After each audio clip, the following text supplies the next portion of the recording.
जय हिंद साथियों, Imran GS research centre पर आपका बहुत बहुत स्वागत है।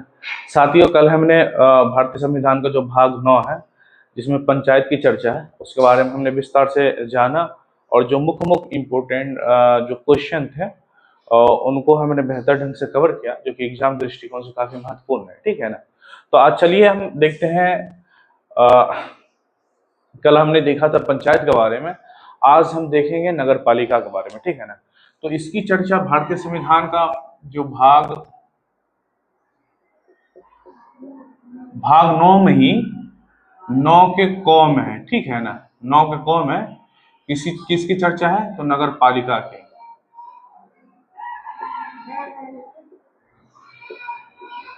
ये अनुच्छेद 243 में ही है, मगर पॉइंट आगे बढ़ गया है इसका 16 से लेकर के 32 के बीच में। ठीक है ना। 16 से लेकर के 32 के बीच में है। ठीक है ना। साथियों, ये जो है नगर पालिका को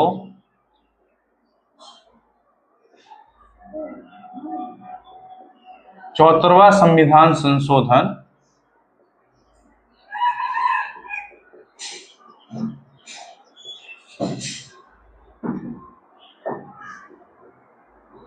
उन्नीस सौ 92 में जो भारतीय संविधान है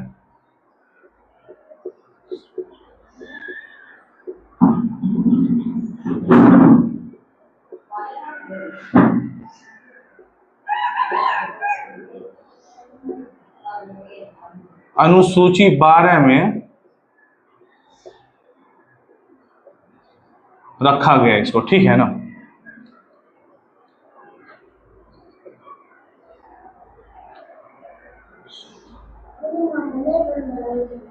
और नगर पालिका को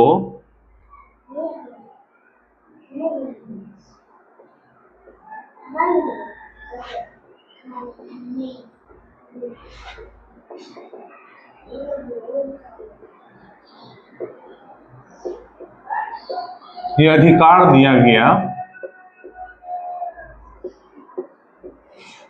कि वो 18 विषय में, कितने विषय में? 18 विषय में कानून बना सके। देखिए दोस्तों, एक चीज ध्यान में रखिएगा, हमने पंचायत में देखे थे, पंचायत में देखा था कि हमने जो विषय की जो संख्या थी वो टोटल 29 था। अनुसूची 11 में हमने देखा था। अनुसूची 12 में जो नगर पालिका को जो विषय दिया गया कितना है? वो 18 विषय है। ठीक है ना। दोस्तों, नगर पालिका है क्या? क्वेश्चन उठता है, नगर पालिका है क्या? तो शहरी क्षेत्र में, कौन सा क्षेत्र में? शहरी क्षेत्र में। पंचायत के बारे में हमने पढ़ा था, ग्रामीण क्षेत्र के बारे में, इसको हम पढ़ रहे हैं शहरी क्षेत्र के बारे में। ठीक है ना।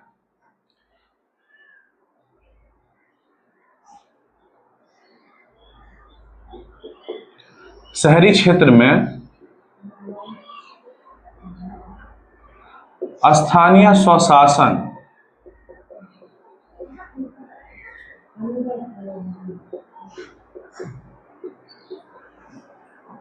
दायित्व संभालता है।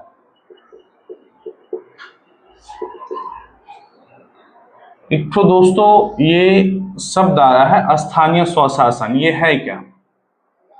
स्थानीय स्वशासन का मतलब है कि वहां पे जो लोग रह रहे हैं, उस स्थान पे जो लोग रह रहे हैं, उसके द्वारा जो शासन संभाला जा रहा है उसी को कहता है क्या? स्थानीय स्वशासन। ठीक है ना। तो आइए देखते हैं नगर पालिका को कितने भाग में बांटा गया है और क्या क्या क्राइटेरिया रखा गया है कि हम नगर पंचायत किसको कहेंगे, नगर परिषद किसको कहेंगे, नगर निगम किसको कहेंगे। तो आइए एक चार्ट के माध्यम से बेहतर ढंग से हम इसको समझते हैं। ठीक है।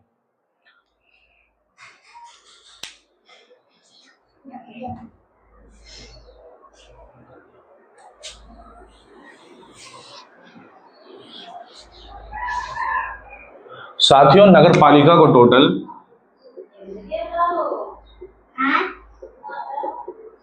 तीन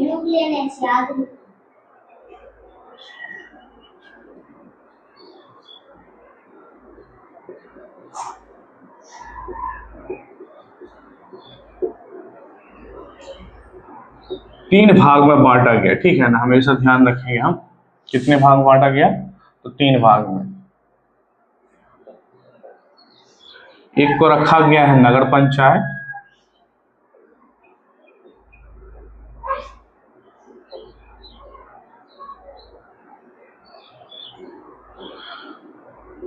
दूसरा को रखा गया है नगर परिषद,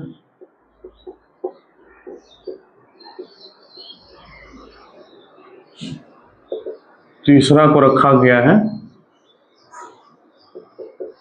नगर निगम, ठीक है ना। साथियों, नगर पंचायत किसको कहेंगे, नगर परिषद किसको कहेंगे, नगर निगम किसको कहेंगे, आइए समझते हैं। जो छोटा शहर हो,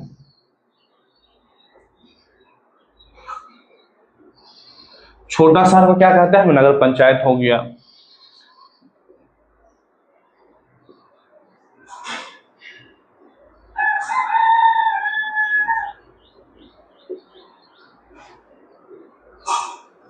मध्यम शहर को हम क्या कहते हैं, नगर परिषद। जो नगर निगम हो गया है, जो बड़ा शहर हो गया, ठीक है ना, बड़ा शहर को क्या कहते हैं हम, नगर निगम, ठीक है ना। तो आइए देख लेते हैं इंग्लिश में भी किसको क्या कहा जाता है, ठीक है।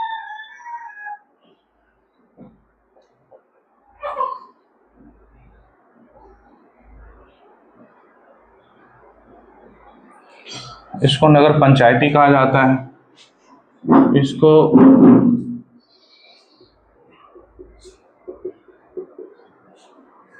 म्युनिसिपल काउंसिल कहा जाता है, इसको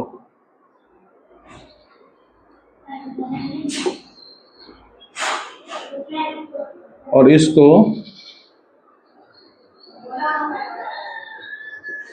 म्युनिसिपल कॉरपोरेशन, ठीक है ना।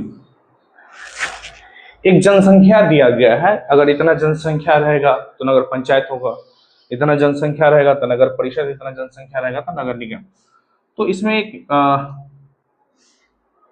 12,000 से अगर 2 लाख के बीच में, कितना, 12,000 से 2 लाख के बीच में अगर रहता है वो क्या करेगा, नगर पंचायत कहलाएगा, ठीक है ना।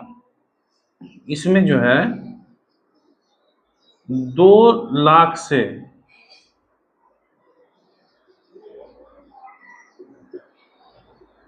10 लाख के बीच में, ठीक है ना, जनसंख्या जो है 2 लाख से 10 लाख के बीच में रहेगा तब नगर परिषद कहलाएगा, ठीक है। इसमें 10 लाख से ज्यादा, इसमें तो करोड़ों में रहता है।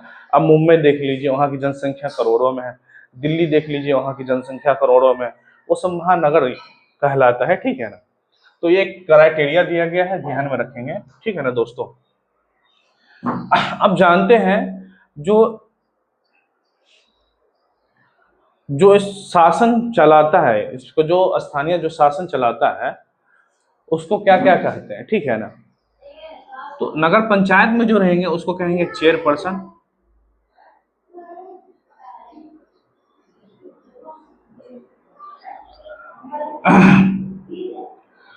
नगर परिषद को जो चलाते हैं उसको अध्यक्ष कहेंगे हम,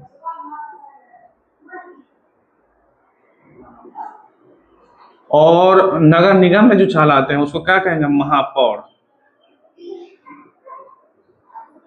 या इंग्लिश में इसको मेयर भी कहा जाता है, ठीक है ना।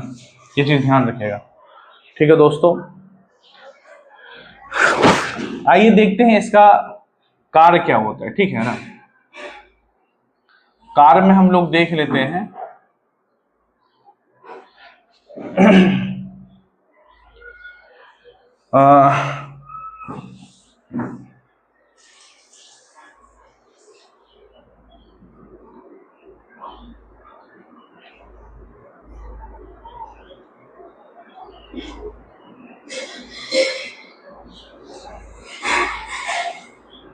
इसमें नई विकसित कस्बा और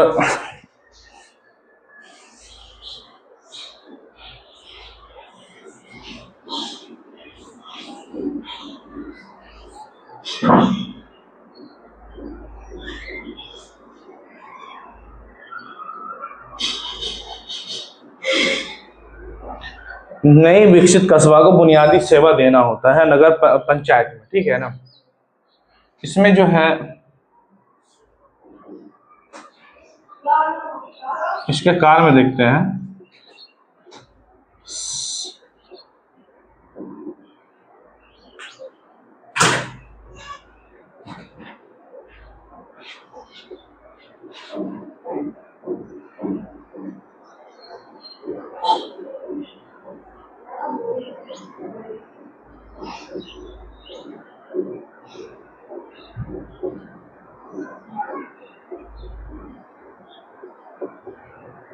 पार्क, सड़क, नाला इत्यादि आ जाएंगे, ठीक है।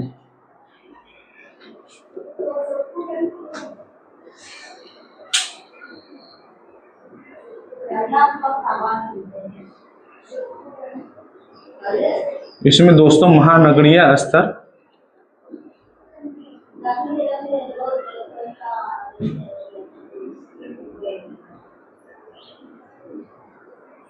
योजना और विकास, ठीक है। तो ये दोस्तों मोटा मोटी तौर पर ये नगर पालिका के बारे में था। और वैसे भी कंपटीशन के लिहाज से इससे बिल्कुल कम क्वेश्चन पूछा जाता है, ठीक है ना। एक दो क्वेश्चन बन रहा है इसमें, क्या कहता है इसको, ये पूछ लिया जाएगा, ठीक है ना। नगर निगम, नगर परिषद, नगर पंचायत किसको कहा जाता है, या तो फिर ये पूछ लिया जाएगा, ये क्वेश्चन बनता है कि नगर पालिका की है ना संविधान के किस अनुच्छेद में चर्चा है या किस भाग में चर्चा है, ठीक है ना। तो ये कुल मिलाकर के नगर पालिका के बारे में था। आइए हम देखते हैं अगला संविधान का भाग में क्या क्या है, ठीक है।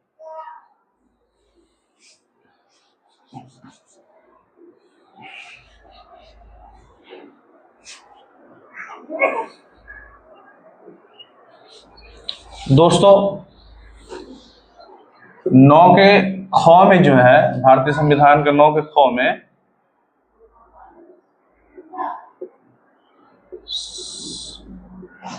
सहकारिता की चर्चा है, ठीक है। किसकी चर्चा है? सहकारिता की। ये अनुच्छेद है तो 243 में, मगर पॉइंट नंबर 33 से 46 के बीच में, ठीक है ना। तो ये चीज हम ध्यान रखेंगे, क्वेश्चन मोटा मोटी इसी से बनता है, ठीक है ना। सहकारिता है क्या, ऐसे पूछ लिया जाएगा, सहकारिता है क्या। तो कुछ लोगों द्वारा बना गया समूह या कंपनी को क्या कहते हैं? सहकारिता कहते हैं। इसका उद्देश्य रहता है ना, जन सेवा करना, ठीक है ना। इसका उद्देश्य क्या रहता है? जनता की सेवा करना, ठीक है। यहाँ तो बिहार की तरफ तो इसका प्रचलन बिल्कुल कम है। जब आप साउथ की तरफ जाएंगे तो इसका प्रचलन बहुत ज्यादा है। बहुत सारे किसान के समूह मिलकर के एक सहकारिता बनाते हैं, और जो डायरेक्ट जो है अपना जो भी हो, फल हो, सब्जी हो, जो कुछ भी हो, डायरेक्ट वो लोगों तक डायरेक्ट पहुंचाते हैं और लाभ उठाते हैं। और सरकार भी जो है इसमें मदद करते हैं, और इस पे जो टैक्स है बिल्कुल कम लेते हैं सरकार, ठीक है ना। तो ये चीज ध्यान रखेंगे। सहकारिता है क्या? तो स्थानीय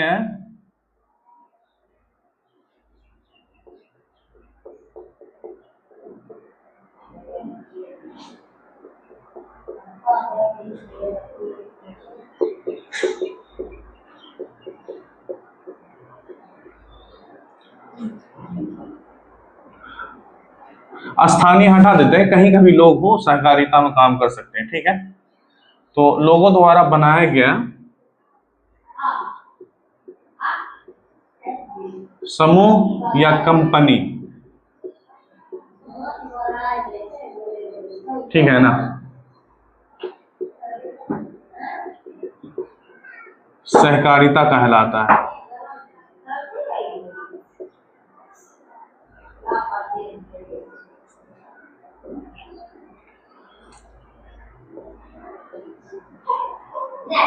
इसका उद्देश्य क्या होता है?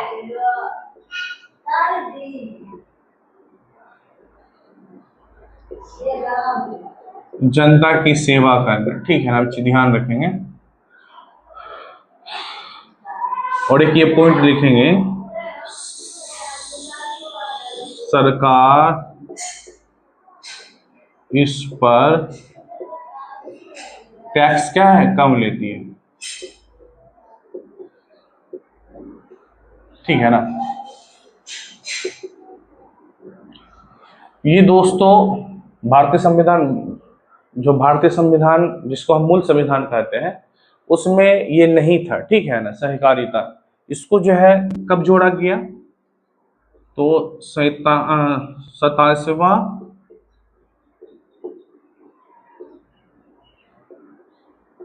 संविधान संशोधन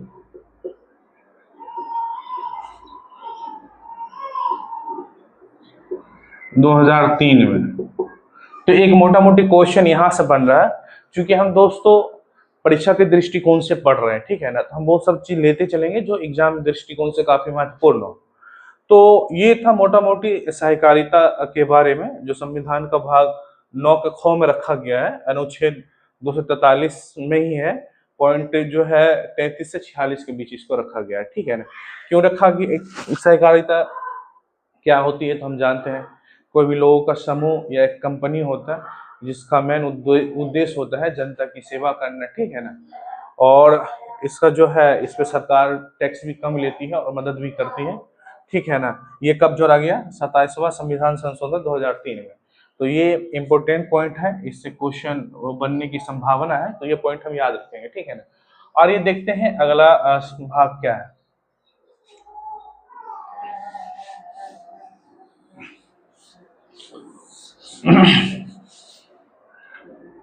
साथियों, नेक्स्ट देखते हैं हम भारतीय संविधान का भाग 10। ठीक है ना, भारतीय संविधान का भाग 10, नाम क्या है भाई चैप्टर का? तो अनुसूचित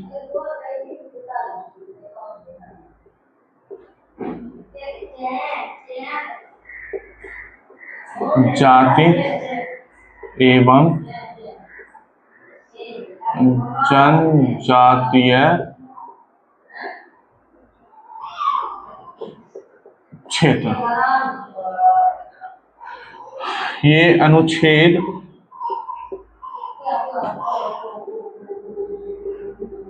244 में, 244 में क्या है तो ध्यान रखेंगे, अनुसूचित जाति एवं जनजातीय क्षेत्र। दोस्तों संविधान में ये क्यों लाया गया? अब पहले का इतिहास पढ़ेंगे तो उस टाइम देखेंगे जो निम्न जाति के जो लोग थे, जो माइनॉरिटी थे, उच्च जाति के द्वारा उसको बहुत शोषण किया जाता था। इतना शोषण किया जाता था कि जहां तक आप अभी इमेजिन नहीं कर सकते हैं। बात समझ रहे हैं? आप त्रावणकोर की घटना पढ़ लीजिए, जो अनुसूचित जाति एवं जनजाति की जो महिलाएं थी, स्तन ढांकने के लिए उसको कर टैक्स देना होता था। बात समझ रहे हैं? और अगर वो चलते थे तो पीछे झाड़ू, आगे मटका बांध दिया जाता था कि उसका पसीना वो जमीन पर न टक के, और जहाँ चले उसका मान कर चलिए उसकी निशानी मिटाते जाए। यहाँ तक कि हालत तो ये थी कि जो निचली जाति के जो लोग हैं उसकी परछाई भी जो उच्च जाति के जो लोग हैं उस पर नहीं पड़ना चाहिए। अगर पड़ जाता तो समझिए उसके लिए मौत के समान सजा दिया जाता था। ठीक है ना, पहले बहुत बर्बरता थी, संविधान में दिया गया है। ठीक है ना, दिया क्या गया है आइए देखते हैं।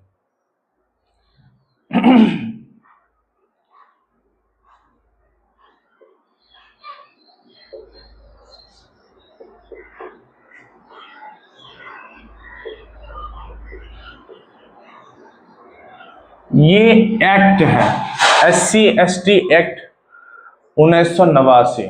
इसके तहत होता क्या है देखते हैं।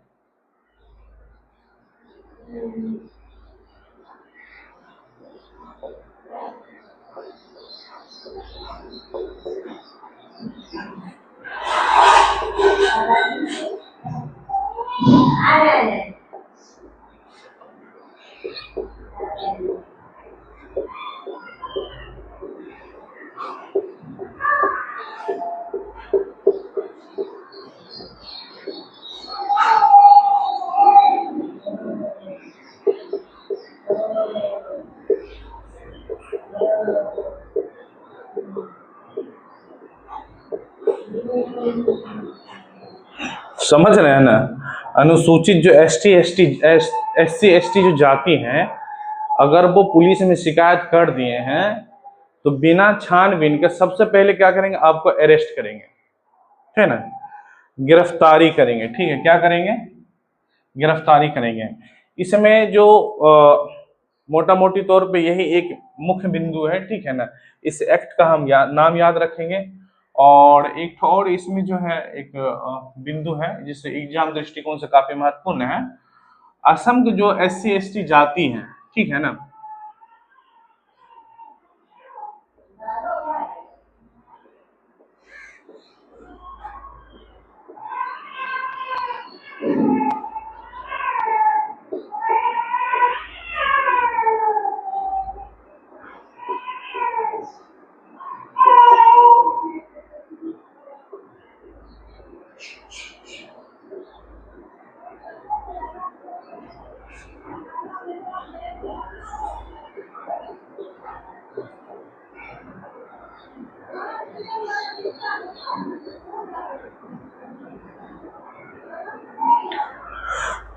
असम के जो अनुसूचित जाति एवं जनजाति है उसका वर्णन अनुच्छेद 244 का कॉम है। ठीक है ना साथियों, संविधान में हद तक कोशिश किया गया जो बुराई है, जो कुरीतियां हैं अपने देश में, उसको दूर किया जाए।